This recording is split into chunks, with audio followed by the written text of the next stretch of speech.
Well, hello. Well, welcome to yet another episode of the Prophecy Pros podcast. Again, we can't believe we're in season 13.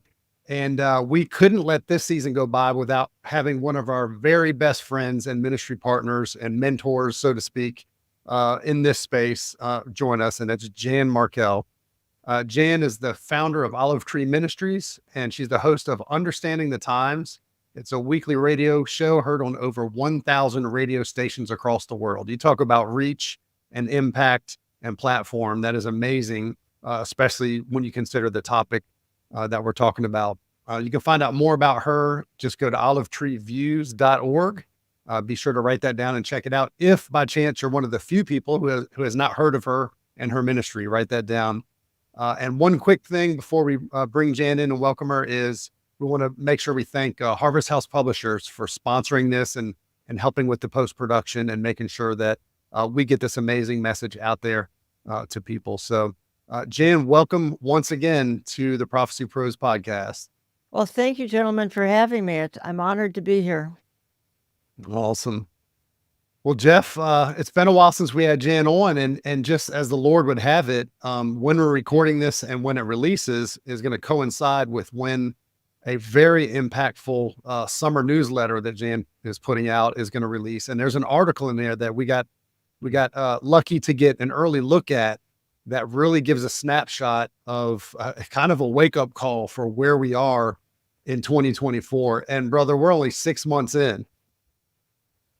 It's amazing. It is incredible. I mean, so much is happening. And, you look at what's been going on, the ongoing war in Israel, and really the fallout from that, I would say the false fallout, if you will, here in America with what's been going on with anti-Semitism and the explosion of hatred towards Israel. So perhaps we should touch on that today as well. Yeah. Matter of fact, we'll start there. That's her number one in this article. It's Israel is alone. Jan, explain that a little bit. What you mean? We all know that eyes have been on Israel. We did a whole season last season on Israel. But I love how you encapsulated what's going on with those simple 3 words, Israel is alone. Yeah, well, what I tried to do, Jeff and Todd, is sort of take 10 points that sort of remind everyone, starting with me, that, as I think I titled the article, we're running out of time. Time is winding down so fast. And I mean, the Lord is gracious enough to send us markers along the way that can remind us, just what in the world is going on, and take a look at it. And once you analyze it biblically, you're reminded that God has an outline in the Bible, which no other faith has. Buddha doesn't have it. Islam doesn't have it, but the God of the Bible has a complete outline for things to come. And so based on that, I just took 10 observations for right now today that remind us that we are running out of time. And I think the first and foremost, and even The Economist magazine had a front cover story. This was it could have been a month ago now, even 6 weeks ago. Israel alone, with an Israeli flag blowing somewhere in an Israeli desert, just a forlorn looking picture. And yet it still said a lot, that Israel has been dumped by almost every country in the world as far as a partner, as far as an ally. The rest of the world, including America, is embarrassed by Israel, and thus she's standing alone. I'm sure both of you have made the same observation. Yeah, it's been amazing to see how America in particular, who traditionally has been her ally through thick and thin, even with some bumps in the road. But lately, where literally America, the choices that our leadership is making is literally abandoning Israel, but at the same time claiming to support Israel, funding both sides of the war. I mean, it's schizophrenic and it's evil. That's exactly right. Yeah, absolutely. There's a partial fulfillment of Zechariah 12, where she is abandoned. Now that's going to happen much more so down the road, but we're seeing an early fulfillment of that. And I think if we were to really put our minds to it today, there'll probably be a little more minor nations that are remaining really loyal to her, but they're probably inconsequential. But imagine how Israel's feeling right now. I can't, quite frankly. Yeah. It is. It's mind blowing. If you take any other nation on the planet that was attacked so brutally and so barbarically, and with such incredible depravity that Yeah, is really inappropriate to even talk about in public. Any other nation in the world would have the entire global community right. coming at their aid, and yet here we are, being the greatest ally of Israel, and we are actually defending the hatred on campuses across our nation. And Jan, it to me, it really is.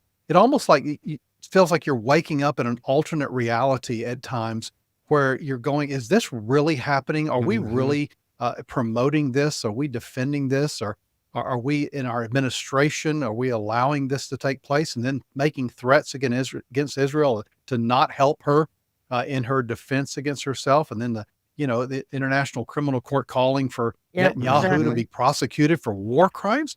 I mean, Unreal. it's like black is white, white is dark is light. It's Isaiah 5:20, calling Well, evil good and good welcome evil. to the last days. Yeah, That's the alternate reality is we're in the last Yeah. yeah. days. Yeah. Yeah, Yeah. absolutely. And it does speak just Amazing. real quickly to the amount of last days deception Yeah. that we would anticipate our enemy to Mhm. launch in the last days. He's got to get people under a deception, under a delusion, so that they can receive what is false. What is And that's false. Mhm. exactly as you said, ramping up. We're ramping up to that Second Thessalonians 2, where ultimately God will send the delusion himself. But certainly we're seeing it. And Right. and who are the voices that are going to stand up and say what is true and right and biblical? It's only Bible believing Christians, Yep. those who really understand Bible prophecy. Then when we're gone, it'll be a mess. No truth Mhm. Yeah, tellers. that's right. That's right. The Yeah. No. restrainer will be out of here. Yeah, it's all the more important for us to remember we're salt and light. We're Yeah. holding back a lot of evil. We may feel like lone voices, but we've got to stand tall and we've got to stand strong.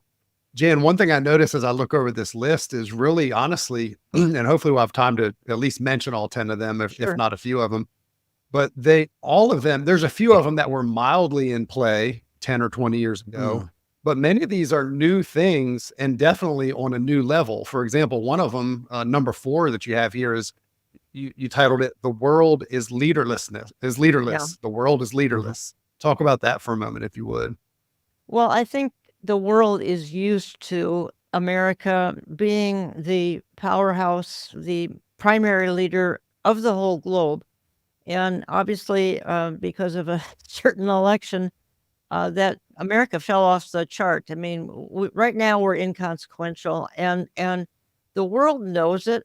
And tragically, gentlemen, there's a very dark side to that. The thousands and maybe millions, who knows, of people have died, particularly in a couple of conflicts, not the least of which is Ukraine. Vladimir Putin would not have launched that attack had America been really strong. He would mhm, have known that the right. free world led by America would have pushed him back and not allowed that to happen. But he knew nothing was going to happen, and thus very innocent people have died. They've died obviously in the Israel-Gaza Hezbollah, and that's about to broaden. I think we all know it. Mhm. That's going to Mhm, get more complicated. First of all, Israel's going to have to go into Lebanon, and already people have died, and more are going to die. So this is the very tragic side of the world lacking a leader. I think the Mhm. intriguing side is those same people who have always looked at America and relied on America as being the leader. Now they've stepped back and they've kind of said, well, I guess we'll have to take whoever comes along because Mhm. America's kind of checked out. Well, we Yep. yeah, know who's coming along, and yeah, Mhm. hopefully believers will be gone, though who knows? Maybe we'll see a run up. Maybe we'll see someone anointed a leader in Europe, head of an EU or something. But, we don't know. We just know that there's coming a leader, a very charismatic man with a plan who will, I call him Mr. Fix It. He's waiting mhm, in the wings. mhm, yeah. Yeah, and in light of that, Jan, you talk about the fact that we're in a rush to a global government. because the calls for a global governance system that really began ramping up during COVID, because guess what? We have this common enemy out there called the virus. And so we all have to come together and be one neighborhood. So talk about how this coming election, because all elections obviously are important, but regardless of the outcome of the election, how does this global government play into what happens in America during the election?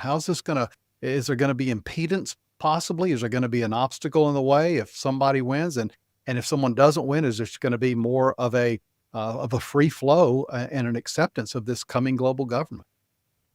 Well, I did an interview this morning, talking a little bit about the World Health Organization. Now, you hear that term and people say, well, big deal. Who cares about the World Health Organization? But I think we need to care about the World Health Organization because they are trying to unite the world, so to speak, under health concerns. And they've made some accomplishments, and I think we need to keep our eyes on. It's called WHO. The leader right now is a former terrorist, Tedros Ghebreyesus. Donald Trump pulled America out of WHO in 2020. Mr. Biden went right back in, and the World Health Organization is trying to unite the world under, let's just call it, pandemic health. And after COVID, who isn't going to listen with some interest to anybody who's going to talk about protecting everyone's health, as WHO will come forth and do? But just keep in mind, your audience, keep in mind that ultimately the World Health Organization wants to be a sort of a leader of the whole world, in essence, a second United Nations. And because of people's passion to stay well, I think they might allow the World Health Organization to do that. And again, America back in it for now. And again, this isn't necessarily an election appeal to elect a certain candidate, but if Donald Trump were to get in, he said he will pull out of that organization again, which I do think is the proper thing to do. Yeah. And with that, Jan, just one quick comment. There tends to be, see if you agree with this or not, but in terms of the ramping up and prophecies coming together, and one of them obviously is a global government, do you see sometimes an ebb and a flow in the degree of severity or proximity to certain prophecies coming into fruition? In other words, there's a time when things kind of slow down. There's a time when they ramp up. There's a time when they pause button, because we don't know the timing of all of these prophecies. Do you see that as well? Sometimes there's proximity, there's acceleration, but then there's backing off and that type of thing. I think I began sort of trying to discern the times, certainly in the 1980s, and maybe you did too, Jeff. But as I was doing it back then, and let's just take a little mental chart and put the 1980s alongside of the 2020s. There is no comparison. I got to say, there's no comparison. There were some things going on back then, and that's only 35 to 40 years ago. It's not like it's a century ago. Right. We all know everything sped up in 1948. Slam dunk, no brainer. Sped up in 1948. But I think I'm going to say something that may sound a little reckless here, and I don't mean it to at all. But I think fast forward came into gear only 4 years ago, again, with the pandemic. And I say that because people's mindset was different when that began.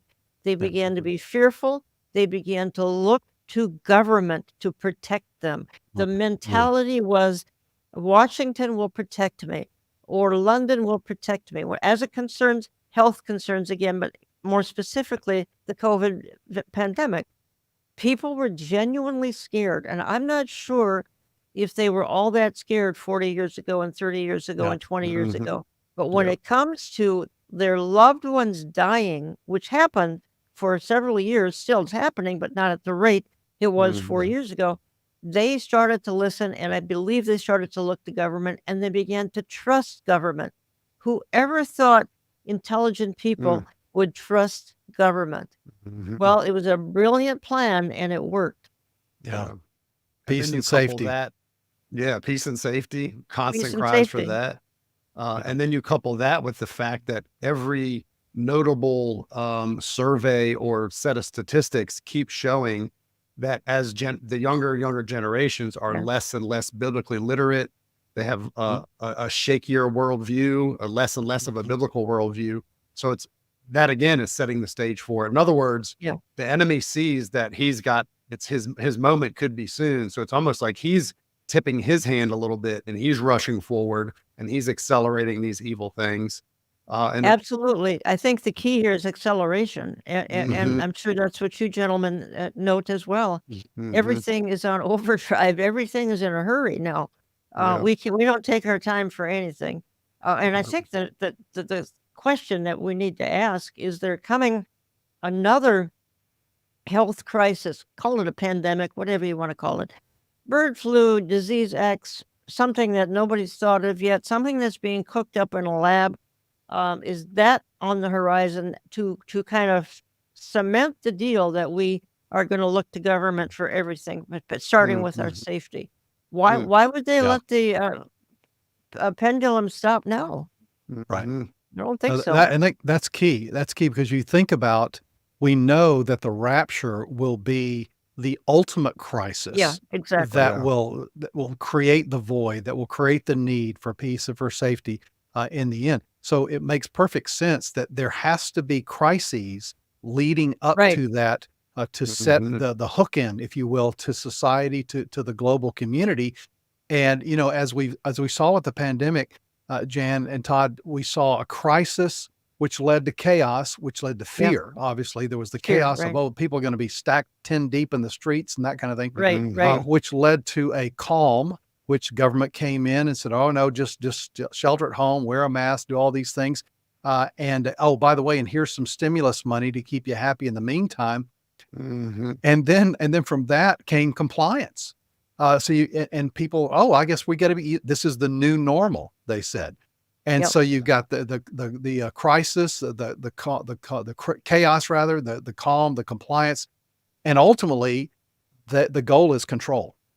And so that's where Satan, that's where Antichrist is headed. And as you said, through government being obviously more powerful, more influential, they have more tools at their disposal to make you do what they want you to do. That control, Jan, would you agree, is Satan's ultimate goal for planet Earth? My main prayer with that has been definitely it's fast forwarding things towards what we read in the tribulation. I personally don't see a full, complete collapse of anything until the first set of seal judgments. Yes. My prayer has been that God flipped the script on the enemy, and rather than them viewing it as a success, that I pray that God used it to wake up a lot of believers to the times that we're in, and that if something else like that comes across, there's going to be more people that will stand against it early on.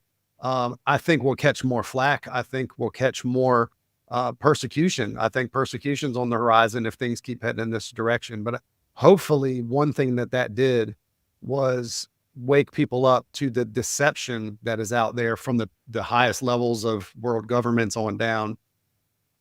Absolutely. Yes, and again, I think that it points to the importance of what's happening in November here in America, and the fact that we got to have a change of course here pretty soon, or else we're just not going to turn anything around. And maybe that's okay. Maybe that's okay in the long run. It's hard to say, as much as we know that's the truth and that God's sovereign and all this is going according to his plan. Is still really, really tough for people to see. Including a few of these other ones you mentioned. We're definitely going out of order, but a couple more just to mention. There's a new level of calling evil good and good evil. We talked about that a little bit, Isaiah 5:20. You have one where you talk about artificial intelligence is being refined and definitely will be used in the mark of the beast. Absolutely no doubt about that. One other one that really jumps out to me that you wrote is that too many churches are majoring in minors and furthering unsound doctrine. Could you speak to that for a moment? Well, I have just done a radio program. It's not the first time on something that really troubles me. And some of your listeners will know the term the New Apostolic Reformation, and it's a form of extremism in the church that is really, really troubling. And I think it's troubling in that it's stealing young people from all over the world and getting them kind of hooked on experience in the church and signs and wonders and all of that. And that seems to be captivating a segment of the church today. It's very, very unsound. As a matter of fact, it's very dangerous. I've even featured on my radio program parents of a young woman who was almost kidnapped by this outfit in Redding, California. And what they did to brainwash her and convince her that her parents had abused her never happened. So I just see that growing, and we read, and we referenced it earlier, the suggestion that there's going to be end time deception and strong delusion, and this is what I see moving heavily into many, many, many churches. But there's other things. I keep hearing, I get emails, my pulpit is suddenly woke. Well, you can do a whole program. What does that mean? What is a woke pulpit? We don't have time to go into it, but that's happening all across America and Canada. It's a politically correct type of a pulpit all of a sudden. So these things are happening exponentially, and right at a time where people in the pews need an explanation of what's happening in this world, clear and concise and to the point, and helping them to understand what on earth is happening, and not majoring in minors and going off on these extremes. But again, all of this is predicted. They're going to listen to the doctrine of demons, and there's going to be wolves among the flock. I just didn't think I'd see it this bad in my lifetime. And a lot of your listeners are saying amen. They're seeing it too. That's true, Jan. And it's interesting just to hear you say that. My mind immediately makes this observation about how, Jesus told his Jewish brethren that in Matthew 24, that while they're hiding in the wilderness, if they hear, the Christ is out here in the wilderness, or he's hiding in a room, he says, do not believe them. It's not the real Christ. And yet right now, what we're seeing with the New Apostolic Reformation, they're saying, hey, God's over here. Come over here and see him. We found him. We found the true serum, the true, formula. Don't listen to them. Because it's not sound doctrine. It's not true teaching from the scriptures. It's a shiny object, if you will, but it's not God himself. And so we're experiencing in the church now, I think, some of that same spirit of deception that you talked about that the Jewish people are going to experience during the tribulation. Yeah, exactly. First the church gets it, and then Israel in the tribulation. Absolutely. I think Jeff and Todd, what we're seeing in the church right now is very experience driven, and that's never good, because it needs to be Bible driven, not experience. But people are drawn to experience. It's, oh my goodness, it gives you goosebumps, and there's supposedly gold dust coming down on us, and that's all experience and signs and wonders. But folks, it's not biblical. Yeah, it really isn't. Like you said, it's experience driven, and there's such a heavy emphasis on emotion and feeling, even if you can point to a crystal clear scripture that says the exact opposite. Feelings and experience tend to trump biblical truth. And like you said, that is the most dangerous place to be in. And that coupled with the fact that the Bible talks about a great falling away, a great apostasy in the last days. So we're seeing the groundwork being laid for that right before our eyes. For sure. Yeah. I think that started probably in the 1940s, and then just picked up a decade after decade after decade. And a whole 2-hour program could be done on just what happened each decade, what new movement came in, and swept church off their feet, and again took the emphasis off of the verse by verse, Bible driven. Again, became signs and experience driven. Yeah. Good word. Well, let's read one more, actually two more, and I'll let you pick which one is more heavy on your heart at the moment. But the aberrant is celebrated as normal, and and is touted as the standard for the world. And then another one is the violence of the days of Noah is upon us. That's 7, and that's number 10. But the aberrant is celebrated, and we're seeing violence increase everywhere. Well, again, when we have the trans people being celebrated and heralded, and then just jumping to the lawlessness. Remember, I'm here in Minneapolis. I know lawlessness. I have a section of my beloved hometown that was burned to the ground in 2020 because of the George Floyd situation that happened in May of that year. And that part of Minneapolis will never come back, ever, ever, ever. It's completely destroyed. But the point is, the violence and the lawlessness and the recklessness in spirit and action was something you had to see to believe. You cannot imagine. Now, we know it's happening in ancient capitals and distant lands, right? But to see it in your hometown, well, guess what, listeners? It may be coming to your hometown because the lawlessness is up like 5,000% in some places. So that is predicted for a last generation. And that alone should convince us that the spirit of Antichrist is just plain alive and well and poured out across the earth right now. Absolutely. So true. It really is. And it's, again, Satan is launching a last days offensive against decency, against morality, obviously against the church. He has influence, obviously, in the pulpits, telling pastors, "Oh, you don't want to preach on that. That'll be unpopular," and that type of thing. And so, we're in a spiritual war, Jan. I mean, people forget that. We think we're at peace because we don't see bullets and bombs and blood. But guess what? The spiritual battle continues here in these last days. So kind of as we begin to kind of land the plane here a little bit, tell our listeners and our watchers right now, in light of this spiritual battle, what can the individual Christian do? How should this affect us in terms of how we view the world and the church? And then what can we do to help make a positive difference? Well, the only thing that's going to change this scenario, I believe, is if more people indeed come to faith, and we all become salt and light and try to delay this decay. But I think, Jeff and Todd, the most important exhortation would be, let's go out and win the lost. We've talked here for several minutes about chaos and about corruption and the World Health Organization and the Antichrist. We just need more truth tellers out there. But in order to do that, a whole lot more people need to get saved. And that's, I think, that's an assignment every one of your listeners and mine can take seriously, take to the bank, so to speak, because that's why they're here. They're here to be salt and light and delay this decay. But first, we need to get saved. We need to get born again. And all who call in the name of the Lord Jesus Christ will be saved. So don't delay, folks. We don't have much time left. Amen. Amen. And that's exactly how you end that article. Just to read the very last sentence in that article, you talk about the hope of seeing this.